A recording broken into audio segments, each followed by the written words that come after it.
Podcasting is more than just talking, it's listening. BSing with Bob Schmidt. The BS with Bob Schmidt podcast featuring entrepreneurs, business people, and marketers. And with me this week is an entrepreneur, a marketer, a business person, an author, a podcaster. Ravi Jayagopal is joining me. You're an author, you're an entrepreneur, you're a marketer. You've got a long list of things that you do. Yes. Also add to that, the coolest geek on the planet. If you go to Google and search for coolest geek on the planet, my name comes up first. Does it really? Yes. How did you manage? Yes. How did you manage to get to be the coolest geek on the planet? It's just getting the domain name, coolestgeekontheplanet.com. Oh, okay. So you're hedging your bets, and you ended up buying it and pointing it that way. You know, it's funny because a lot of times you buy a domain name, like I own lacrossewisconsin.com. And it's on page 2. I own bobschmidt.com, and I'm not the first person on there. You know it. So how do you end up getting like that top of mind and top of Google awareness? For the coolest geek on the planet was just a fun thing. Just to have a story to tell, right? And I can say in my emails, and it's just a fun thing to say. Hey, I'm also the coolest geek on the planet, right? So Google gives a lot of importance to keywords that match domain names for the most part.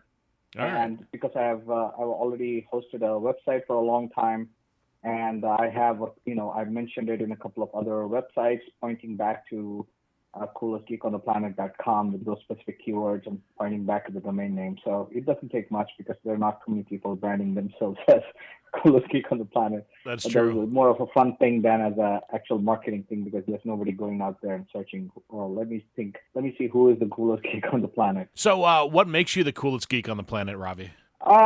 It's because I've been doing this for a long time, and I have created a lot of content, been selling online since 1997. And I've tried a lot of different things. I've been through the whole 9 yards, right from being an immigrant entrepreneur coming to this country to the United States in 2000, and then working my way through to a green card and then getting a citizenship. So I've gone through the whole hustle and nights and weekends and hard work and sleepless nights and sleeping 4 hours a day. So I put in a lot of work, and you can say, it only took me about 15 years to become an overnight success. Isn't that usually the case, though? Isn't it usually somebody says that, yeah, I'm an overnight sensation or overnight success.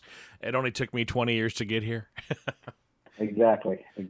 So what pushes you to become, or what pushed you to become an entrepreneur? So growing up, my late father, he was a film director and writer, and he always worked from home, and he was an entrepreneur at heart. He started a whole bunch of businesses. He started a school, which went on to become very popular, and there was a huge philanthropic angle to it. He gave free education to a lot of kids back in India. So I always saw that, my friends' parents, they were working, they came home late, they couldn't go anywhere with them after they came back from work, they were tired. But my dad, he was ready to go with me, for a movie anytime, of the weekday. And, he was ready to do things with me, and he was always available. And that was always at the back of my mind that when I grow up, I want to be the same.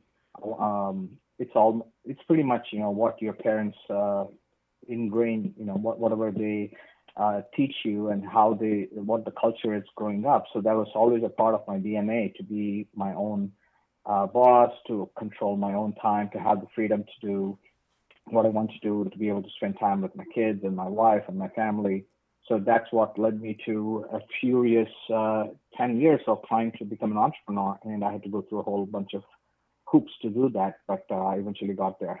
I've been following you on Facebook for a couple of weeks now, and you had something posted last week. It said like only 64.7 hours in. And is there an app or something that you go on that basically counts your time that you're, doing your you're working for yourself, your entrepreneurship skills and time? Yes. On my desktop, there's a app. It's a free app called Rescue Time. And you just install it, and it just monitors the websites you go to, how much time you spent. It even tells you at the end of the week, on Sunday night, you get an email saying you spent so many hours on YouTube, so many hours on Facebook, all these websites, and you can categorize them as this is work, this is play, this is entertainment, and then you can see how productive you were this past week and how many hours you were actually at your computer and what you were doing. So it gives you a great sense of how productive you've been, what you've been spending time on, what you've been wasting time on. It allows you to recalibrate your work every week. So, Ravi, how productive are you? Did you find? This past week, I've been very productive. For the most part, I've been super productive this past week, but for the most part, I'm very productive. Even when I go on Facebook, it's get in, get out. One of the things I always teach and preach is being able to monitor everything, right? Because what gets tracked gets monitored, and what gets monitored gets improved, and what gets improved gets optimized. So I like to track everything, and I like to keep track of what I'm doing, how long I've been doing stuff, and thankfully right now there's a new feature in the latest iOS version that shows you how much time. I think it's called screen time. It shows you how much time you spent on the various apps.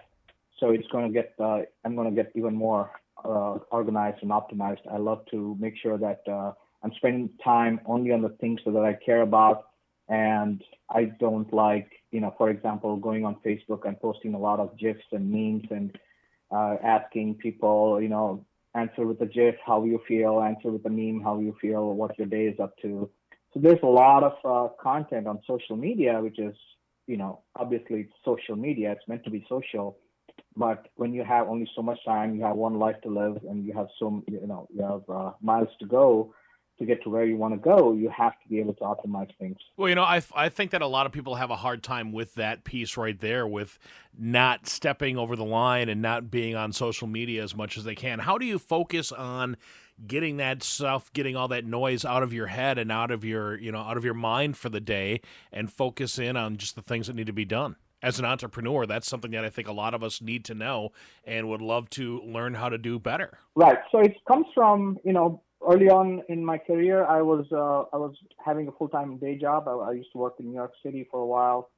So I was taking the train, going, spending an hour and a half each way, and then I had to take the subway. So when you have limited time to work on your dreams and on your passion projects, you have to be super productive, because there's absolutely no time to waste. You come back home at 6:37, and then you have kids to deal with, family stuff, take care of things. And then I used to go down to my basement. I had a basement in my New York house, and I used to work from like 10 o'clock to like 3 o'clock in the morning, because I had only that much time to actually fully focus on creating a project and getting it to the point where I could quit my day job, right?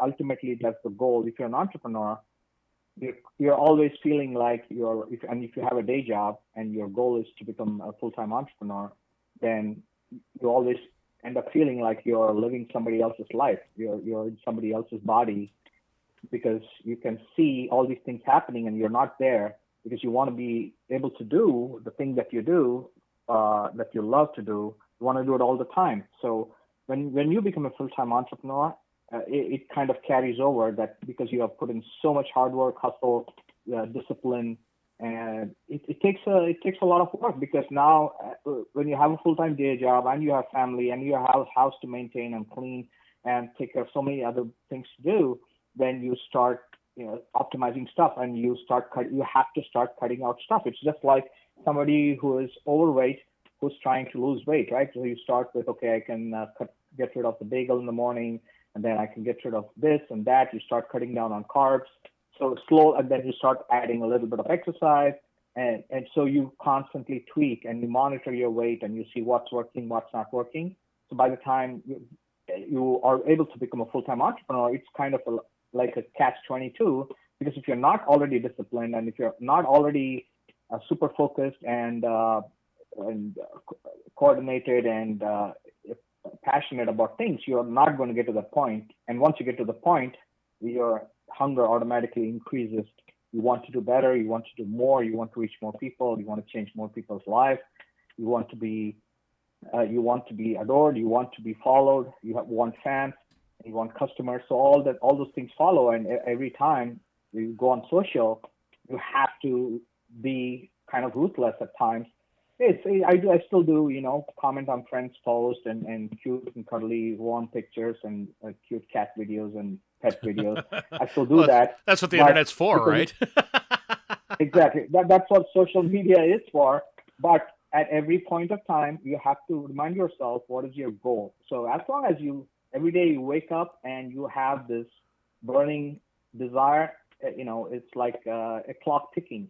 And then the biggest difference between, entrepreneurs and regular people is there's always a clock ticking in the back of your mind. Now, it doesn't even have to be a full-time entrepreneur. Even if you're a part-time entrepreneur hustling on nights and weekends, there's always a clock ticking. So you tend to get out of parties the quickest. You tend to not go to as many parties. You tend to watch fewer TV shows. You tend to binge less. So automatically, it's like your overall desire and your burning passion and how quickly you want to get to where you want to get to, that kind of, it flows from the top. And so it's a top-down thing. It all starts with, what is your why? Why do you want to do this? What's your goal? What's the end goal? What do you want to achieve in life? How furiously do you want to get to where you want to get to? And it all flows down from there. Ravi is a serial entrepreneur and came up with a program, Digital Access Pass, which is a plugin for WordPress, which a lot of people have for their for their platform, for their website, and subscribeme.fm, one of his other websites. But making, marketing, and monetizing your content, I think that a lot of us are creators of content, and personally, I'd love to be able to figure out how to monetize my content. Is that a possibility for anybody, Ravi? Absolutely. If you look at the online e-course and online training market, I think it's like a few $1 billion worldwide, whether it's coaching, consulting, online courses, software, SaaS products. So yes, it is possible. It is getting harder to get traction if you're getting started, but you just, again, it all comes down to, some of the most successful people in this world are those who start out saying, I don't care if this makes me any money, I'm just going to keep doing it, right? That's where you start. But you cannot stay in that same mindset forever, because then it's not going to pay you bills. Because if you say, I don't care, you can see a lot of podcasters and YouTubers doing this. They'll be like, oh, I don't care if anybody subscribes. I don't care if anybody reads. I don't care if anybody buys my stuff. I don't care if I make a penny off of my podcast. I'm just going to keep producing content. That's a great place to start, but you have to evolve. And that mindset will get you a long way and get you past what Seth Godin calls the dip, where you start off well and then there's this huge plateau where you will not see that much traction. You will go through tough times. Your people are not buying your stuff. They are not following you. They're not liking your stuff. And that's okay. You need to be able to push through that dip.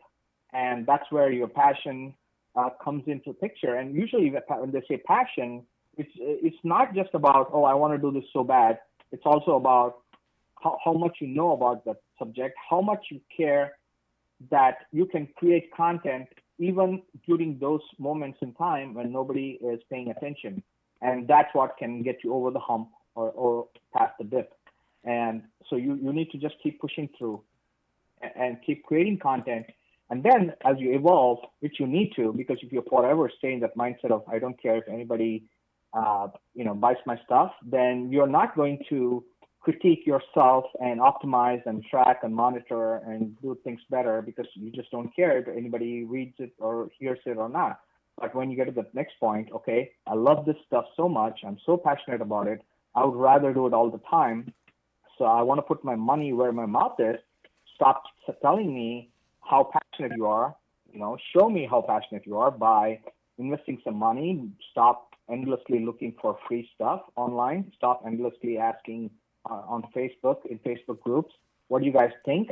Because you can crowdsource a lot of things, but crowdsourcing business advice is really a bad thing. Let me stop you there for a second. Why is crowdsourcing business advice a bad thing? Because a lot of times with a lot of the groups that people are in, they have not the fast track, but they have an inside, and they can ask somebody like you, Ravi. I reached out to you in a group, and here we're talking right now. If it wouldn't have been for social media, we wouldn't have had this opportunity. So you got the good and the bad with that, or what? Yes, definitely. The good part is you have these amazing communities online where you can see other people's struggles and what they're trying, and you can get some idea about all that stuff. But if you want to do focused learning and you want to know where to get to and how to get there, you cannot ask general questions in a Facebook group because, for example, let's say if somebody in a podcasting group asks, what podcast host should I host with? You will get at least 50 different recommendations for podcast hosting. Right. Right. Yep.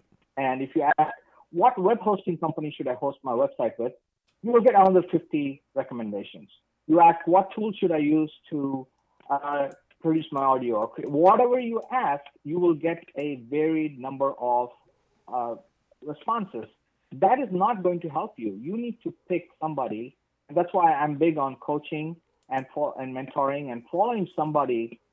And if you had not reached out to me amidst all that noise, and again, the fact that you reached out to me must mean I must have said or done something at least half decent for you to call me and have me on your show. So it's always about, so there's one part, the first part is exposure, and that's where in such groups are where you get to stand apart. Because if you're just saying, I don't know who the best host is, but I use this, right? That will be the most of the responses. People usually, when you ask for them for recommendations, they'll almost always tell you what they are using, but not many of them can break down and say, this is why you need to use this. This is why you shouldn't be using this. And here's what happens. And here are the features.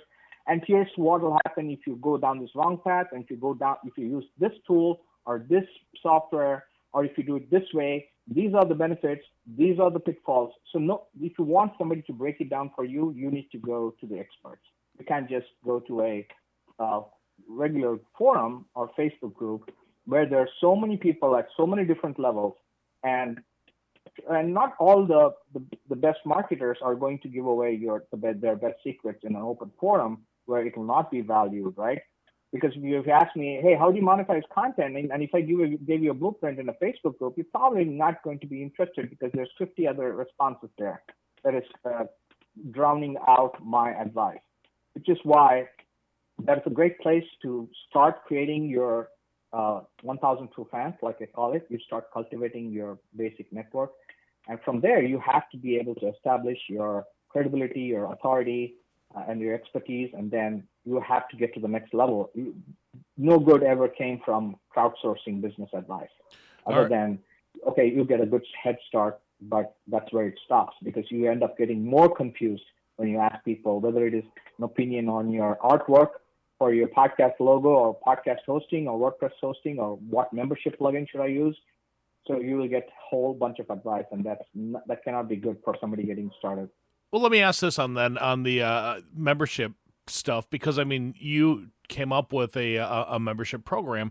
Why would I want somebody to be a member of my podcast? Why wouldn't I just put it out there for everybody to grab and to listen to? Right. So the first thing is, it's not just me; it's my wife too, Veena Prashant, who is the co-founder and co-developer of Digital Access Pass.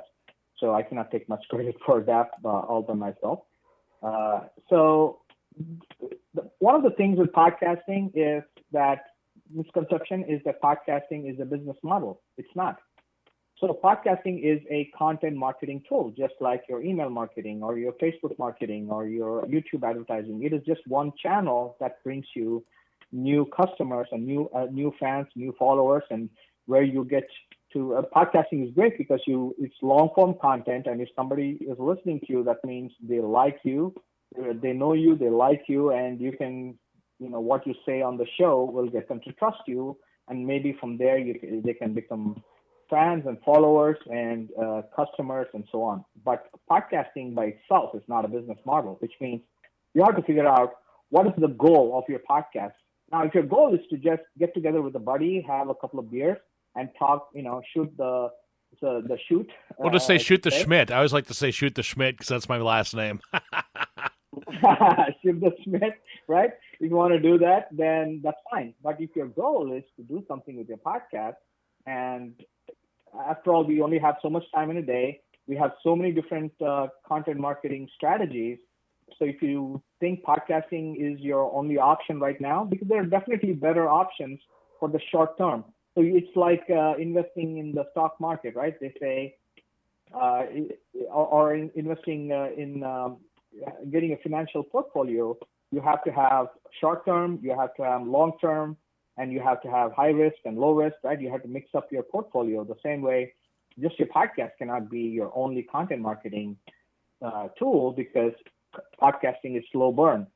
So let's say you are there, and the next step is, how do I get people to contact me? And I want to be able to know who my listeners are, so I can present them with tailored, messages, whether it's selling something or just providing value that they'll appreciate and they'll need. And so from there, I can build my business.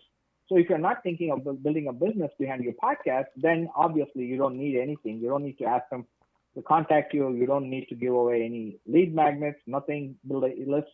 But if you're want to take your podcast to the next level, you want to know who the listeners are. You want to have a call to action that asks people to sign up for stuff. You want to give away free lead magnets. You want to give away paid lead magnets. You want to put additional members-only content behind a paywall, even if it's free, and then you want to be able to charge for some of the content. So if you see a lot of podcasters try to do this on Patreon.com, and Patreon.com is the second best way to create a members area, but the first best is having your own website where you control the platform, you control the payments. The payments are going into your PayPal or Stripe account. And if you want to build a business behind your podcast, then you have to create a paywall and create content that is worth paying for. And that's where the membership platform comes in.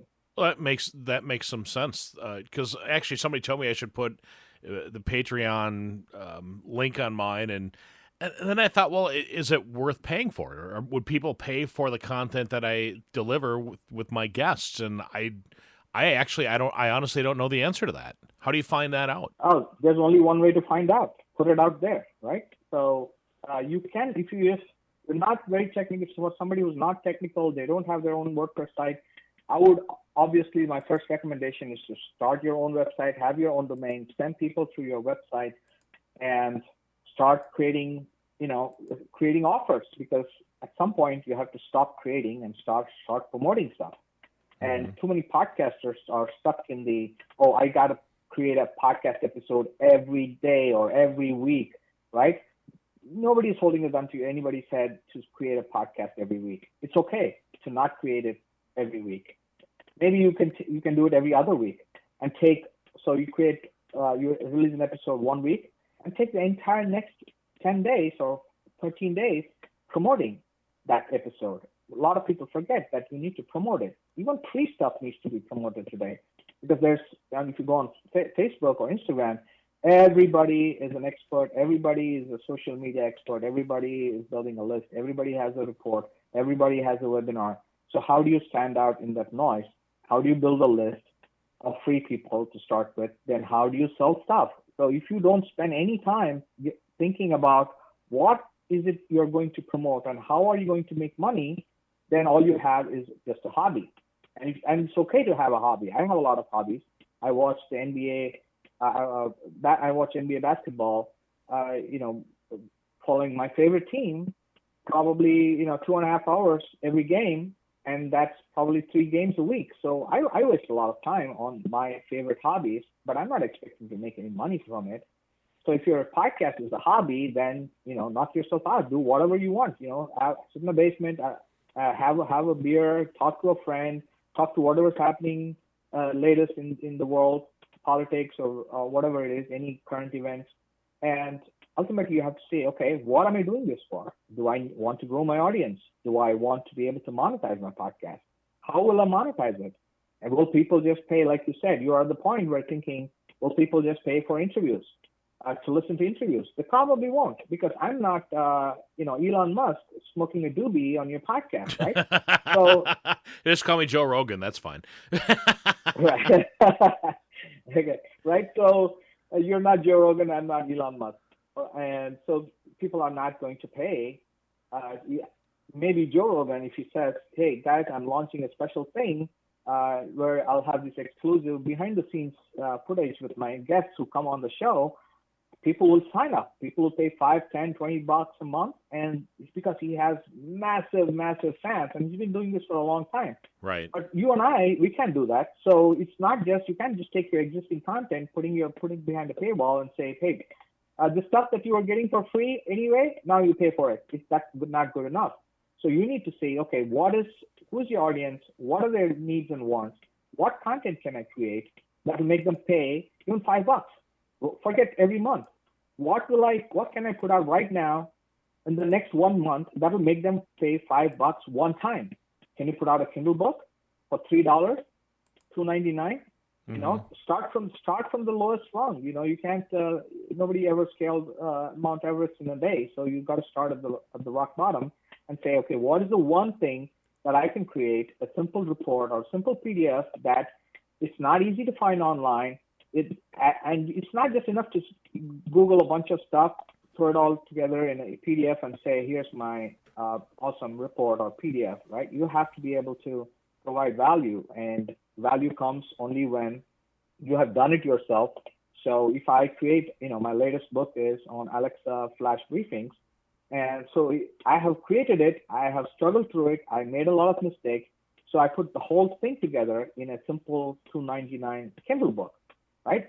So It's easy to know who's going to buy it because you promote it. And if people don't buy then from you, then there's usually two problems. One is they don't care.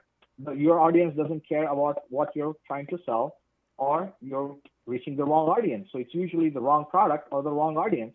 And occasionally, of course, it's the content may not be great, but they won't find out that the content is not great until after they've read the PDF. So that will result in refunds. That's a whole nother subject. So the bottom line is, you have the right message to market matched. Do you have the right message? You have the right market, your audience, and you have to create products for them. And if you're creating free podcasts all the time, you don't have time to think about monetization. You don't have the time to think about promoting it. You don't have the time to think about, okay, what will they buy? Asking them on your podcast. Again, if you tell somebody, hey, I have a free survey here, go tell me what you want, nobody's doing that because there's no what's in it for me angle, right? If I'm listening to your podcast, if you tell me you have a survey that tells you what I want from you, that's nothing. It doesn't do anything for me. So you have to give me something in return I can give you my email address. Then you can contact me, keep providing value, jab, right hook. Right? I prefer jab hook because you're not just creating, providing 3 pieces of value and then 1 piece of pitching. It has to be integrated. You have to integrate your marketing into your content. And that's primarily the basis behind content marketing. So you have to think a lot about all of this stuff. How do people find your products? Because I know you've got website, I know you've got software, you've got books, you've got a lot of things out there. How do we go about finding you and finding out the answers to the questions that we may have that I didn't get the opportunity to ask? My website is at subscribeme.fm, and it's also available as a podcast. So you can search the word subscribeme.fm as one word in your favorite podcast app or Spotify or pretty much wherever you can find podcasts. And at subscribeme.fm, I have my podcast player right at the top, so you can listen to it right there. And if you scroll down further, you can see all of my products and services and my software, my other podcasts, my ebooks, my Kindle books, my Digital Creators Academy, which is currently, I'm having a discount membership right now.